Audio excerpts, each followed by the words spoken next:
What comes out is words from my heart. Tonight is actually Hadassa's birthday, so it's not only are we celebrating her bat mitzvah, but we're celebrating it at the moment that she's turning 12, right now at sundown, the 29th of Shvat.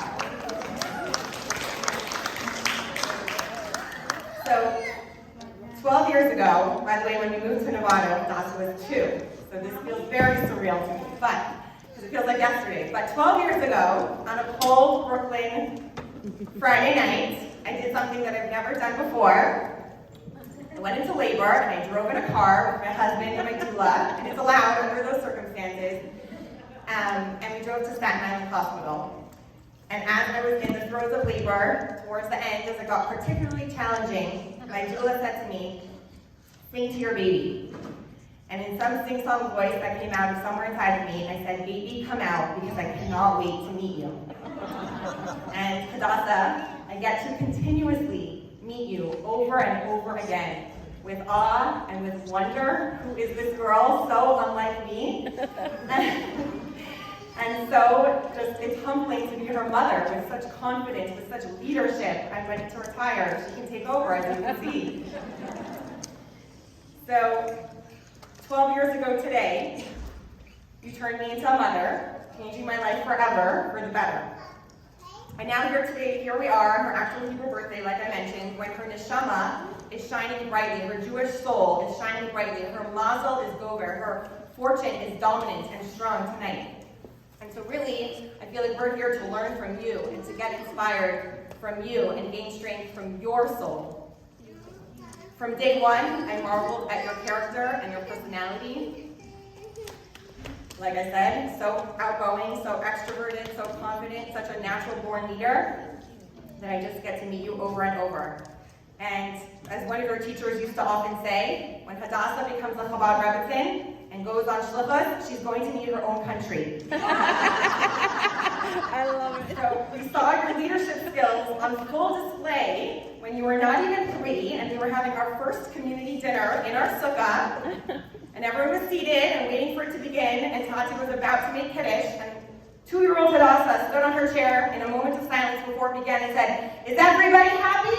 Oh my God, I'm in love with it. And we knew then that you were just going to be a leader. But not just a leader, you're also extremely sensitive, very sensitive to things that might just bypass other people, make a big impact on you. Like the time when you were 5, and I told you the story of our matriarch, Ruth, very connected to the holiday of Shavuot, and you started crying at the part where Ruth leaves her family, her life of wealth and riches. She was a princess, and she decided to convert and go with her mother-in-law, who was poverty-stricken, back to the land of Israel and live poorly as a Jew. And Hadassa began bawling, and through her tear-filled eyes, she said, "Will Ruth at least Skype with her family?" Oh my God. That is her sensitivity, and it shows over and over in many, many areas. You're also so incredibly helpful at home, whether it's holding your baby sister Hannah, or reading to your brothers, or preparing for Shabbos, or cooking in the kitchen. Like I said, I'm ready to retire in all areas. And speaking of reading to your brothers, again at the age of 5, there was one evening where I was under the weather and I had lost my voice, and I said, "Hadassa, could you read bedtime books to the boys because it's really hard for me to speak?" And so I got to overhear her, and it not only gave me some comic relief, but it also gave me a deep sense of nachas, Jewish pride. She said, "Boys, I'm reading you books tonight, since mommy has no voice. Who's excited? Okay, everyone, on the couch by the time I count to 3, or you're missing out. 1, 2, 3. And then she did the entire, not only read the book, she put them to bed. And Hadassa, you're also such a help and a role model within our community. Not only are you a dedicated and committed Hebrew school teacher, together with Ella, but you are a beloved Hebrew school teacher, because if you don't show up, or if I'm running the game for the girls in your class, and some of the kids in your class, maybe they're here tonight, say, "Where's Hadassa? She's so much more fun." Can Hadassa run the game? So it's no coincidence, Hadassa, that candle lighting is such a large part of Judaism, and not just so connected to Judaism, but to women in particular. Whether it's lighting the Shabbat candles, the holiday candles, the Hanukkah candles, the yahrzeit candles, and you yourself chose to speak about candles in your speech and igniting souls and others, and also in both songs, the song that was just played on the video and another song that we'll hear from Hadassa tonight.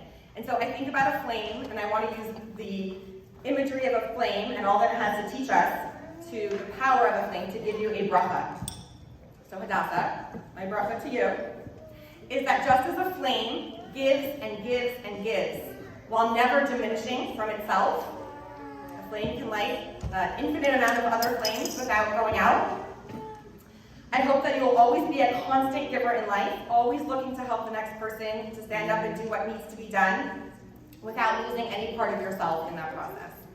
And just as a flame continuously flickers and strives upward, no matter which way you turn the candle, the flame is going to go up.